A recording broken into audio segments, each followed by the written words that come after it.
الحمد لله رب العالمين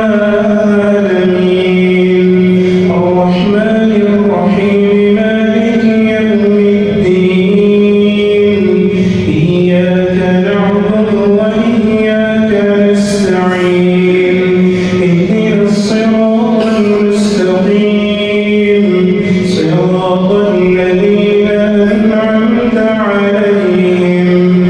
غير المغضوب عليهم ولا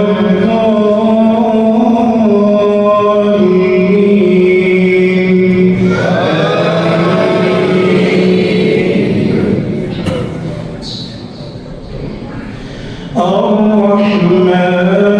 الرحمن علم القرآن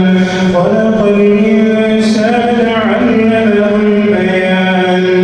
الشمس والقمر بحسبان والنجم والشجر يسجدان والسماء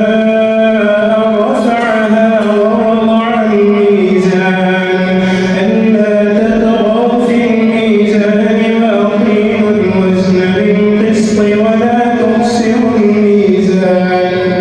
والأرض وضعها للأنام فيها فاكهة والنخل ذات الأكمام والحب ذو العصف والريحان فبأي آلاء ربكما تكذبان خلق الإنسان من صلصال كالفخار وخلق الجان من مارج من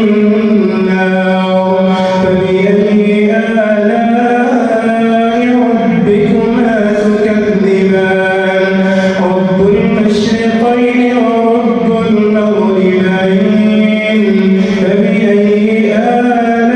آلاء ربكما تكذبان مرج البحرين يلتقيان بينهما برزخ لا يبغيان فبأي آلاء ربكما تكذبان يخرج منهما اللؤلؤ والمرجان فبأي آلاء ربكما تكذبان وله الجوار المنشآت في البحر كالأعلام فبأي آلاء ربكما تكذبان كل من عليها فان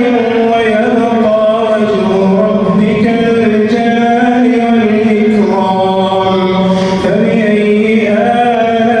آلاء ربكما تكذبان يسأله من في السماوات والأرض كل يوم هو في شأن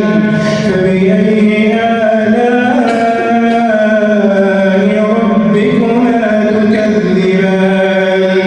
سنفرغ لكم أيها الثقلان فبأي آلاء ربكما تكذبان يا معشر الجن والإنس إن استطعتم أن تنفذوا من أقطار السماوات والأرض فانفذوا لا تنفذون إلا بسلطان فبأي آلاء ربكما تكذبان يسأل عليكم